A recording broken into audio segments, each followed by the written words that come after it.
You think your paycheck is freedom, but for Gen Z and Millennials, it has become the trap, the very trap keeping them in place. It lands in your account. For one fleeting second, you feel safe. You open the app, you look at the digits, you finally breathe. Then reality arrives. Rent takes the first cut. Groceries take the second. Gas claims its piece. The credit card takes whatever is left. Even the subscriptions you forgot about wake up and start biting. Suddenly, that money you waited 2 weeks for isn't building your future. It is calming you down inside a life you can barely afford. That is the paycheck trap. It doesn't move you forward. It just resets the timer. 2 more weeks. Survive. Again. You tell yourself next month will be different. You'll stop the takeout. You'll cancel the apps. You'll finally save. But next month comes and the same thing happens again. The paycheck arrives like progress, then vanishes like it was never yours. For millions of young Americans, this isn't a ladder anymore. It's a leash. You work, you pay, you wait, you repeat. And the future? It's not moving closer. It's just getting more expensive. This is why this story is not really about bad spending. It is not about one coffee. It is not about one delivery order. Those are the things people can see. The real break is underneath. It happens when people do the responsible thing and still do not move. They cut back, they budget, they work more hours, they follow the adult playbook. And still, adulthood feels farther away. That is when something inside people changes. Not because they are lazy, not because they do not understand money, but because the old promise starts to sound fake. Work hard, save slowly, move up, buy the house, build the life. But for Gen Z and Millennials, the contract does not feel broken by accident. It feels expired. And once that belief cracks, behavior changes. People stop asking, "How do I build a future?" They start asking, "How do I survive this month without losing my mind?" That is the part older advice misses. Saving only feels responsible when the future still looks reachable. But when the future keeps moving farther away, saving starts to feel like sending money into a locked room. The data does not contradict it, it confirms it. Deloitte's 2025 Gen Z and Millennial survey found that more than half of both Gen Z and Millennials say they are living paycheck to paycheck. A majority of 2 working generations are saying the same thing. I get paid and I still cannot get ahead. That should stop the conversation right there. Because when more than half of 2 generations are stuck in the same loop, this is not a personality flaw, it is a pattern. Bankrate found that 62% of American workers say their income has not kept pace with household expenses. That sentence sounds clean, but in real life, it is brutal. It means the raise does not feel like a raise. It means the promotion feels like a patch. It means your paycheck may be bigger than last year, but your life does not feel bigger. Because rent already moved, food already moved, insurance already moved, debt already moved. Your salary is chasing a door that keeps sliding farther down the hallway, and every time you get close, the price of entry changes. That is why the paycheck feels so strange now. It still shows up, it still looks official, it still gives you a number. But the number does not become freedom, it becomes rent, it becomes interest, it becomes groceries. It becomes another 30 days inside the same loop. Your paycheck does not buy progress, it buys time. And the biggest wall is housing. Zillow found that a median income family would need about a $17,670 raise to afford the mortgage payments on a typical US home. Not a side hustle, a raise, a real one. So when someone says, "Just save more," they are often giving advice from a cheaper world. If the house moves faster than your paycheck, saving stops feeling like climbing. It starts feeling like running after a train that already left. That is why rent has become the pressure point. Redfin found that Gen Z and millennial renters who struggle to afford housing are cutting restaurants, skipping vacations, borrowing from family, and working extra shifts just to keep up. And in another Redfin survey, more than 1 in 5 young renters said they had skipped meals completely to make monthly housing payments. Skipping meals. Not skipping designer clothes. Food. When people are skipping food to pay rent, that is not a budgeting lesson. That is a warning light. Picture the grocery aisle. Someone stands there with a basket. Eggs, bread, chicken, maybe one snack. Then they open the banking app. They look at the balance, and one by one, the items go back on the shelf. That is not financial irresponsibility. That is the price of shelter, swallowing the rest of life. The paycheck is not a ladder anymore. It is a leash. But the market does not stop at rent. It turns the gap into products. If your paycheck cannot cover the month, there is a credit card. If the card gets too heavy, there is buy now, pay later. If the month is too long, there is always one more app, willing to split survival into 4 payments. The Federal Reserve found that 58% of BNPL users said they used it because it was the only way they could afford the purchase. Not every user is desperate, but when more than half say this was the only way, the message is clear.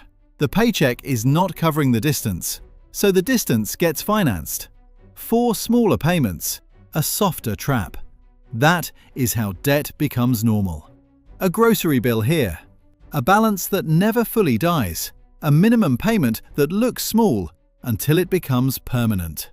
You stop looking at the full number, you look for the minimum. You are not using debt anymore, you are breathing through it.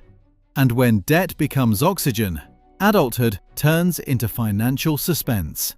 How much can I carry before the next paycheck lands? And Gen Z is entering this suspense early. Reports based on New York Fed data have shown that about 1 in 7 Gen Z credit card users are near maxed out. Young adults. Before the career has fully opened, the credit line is already closing. And when the safe path stops looking safe, people start looking for relief. That is where doom spending enters the room. Credit Karma found that 37% of Gen Z and 39% of millennials say they doom spend to cope with stress. This generation is not one thing, but the emotional split is real. Some people cut everything, others buy one small moment of relief before the month eats them again. Why spend when you are stressed about money? Because sometimes people are not buying luxury, they are buying proof they are still alive. Sometimes it is proof you made it through the day. Doom spending does not move people forward, but in the moment it buys relief. And when the future feels unreachable, the present becomes more valuable. Save for the future.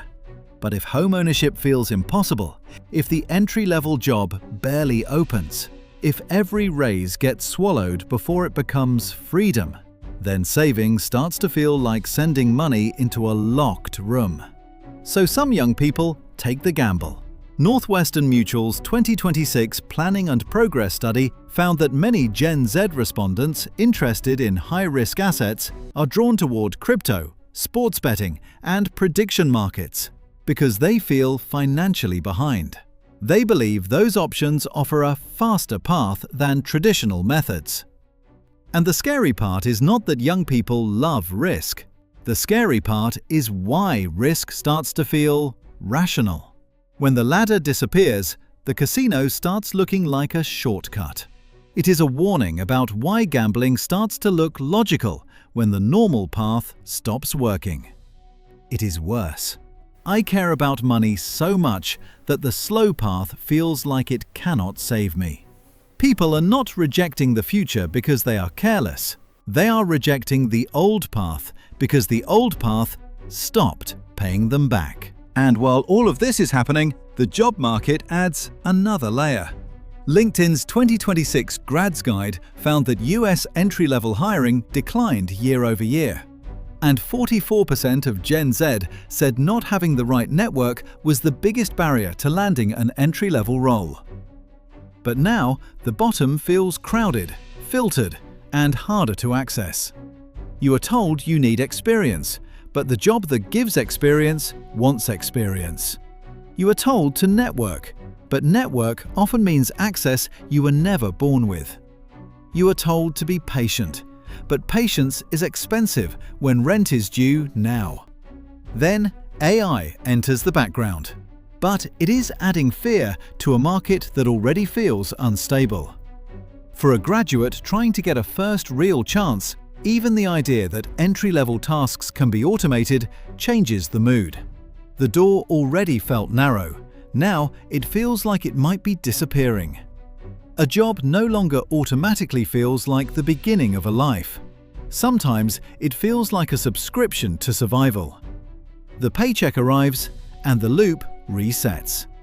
That is not ambition dying. That is ambition running into bad math. Now, step back and look at the whole machine. The paycheck does not stretch. Rent eats the raise. Housing moves out of reach. Debt fills the gap. Buy now, pay later softens the pain. Doom spending numbs the stress. Risky bets promise a shortcut. Entry-level jobs feel harder to access. This is not a generation losing discipline. This is a generation watching discipline lose value. The cost of adulting is high. 51% of Gen Z say the high cost of living is their top barrier to financial success.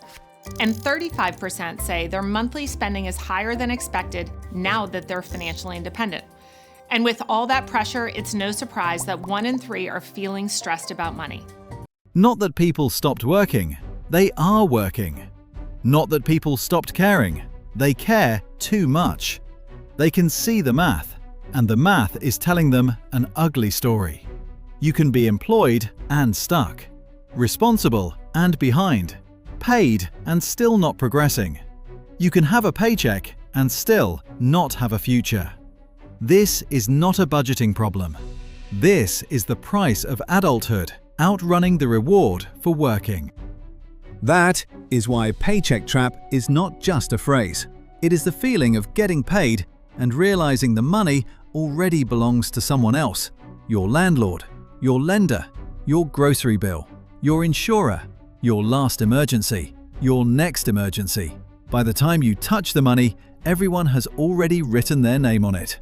The paycheck used to feel like freedom. Now, for millions, it is the timer resetting. 2 weeks, survive. 2 weeks, survive. And the people who profit from that cycle would love for you to blame yourself. Because if the story becomes your personal failure, the trap stays invisible. But the truth is harder.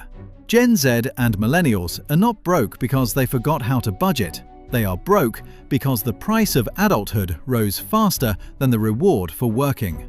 But when more than half of 2 generations are living paycheck to paycheck, that is not just a flaw. That is a pattern. But once you see the trap clearly, you stop confusing survival stress with personal failure. The paycheck trap depends on you thinking you are alone. You are not. Millions are doing the same math. Millions are watching the same money vanish. The old path still exists on paper, but for them, it no longer leads where it used to. So, here is the real question. What was the exact moment you realized your paycheck was no longer moving you forward? Drop that exact moment below. Not your opinion. The moment.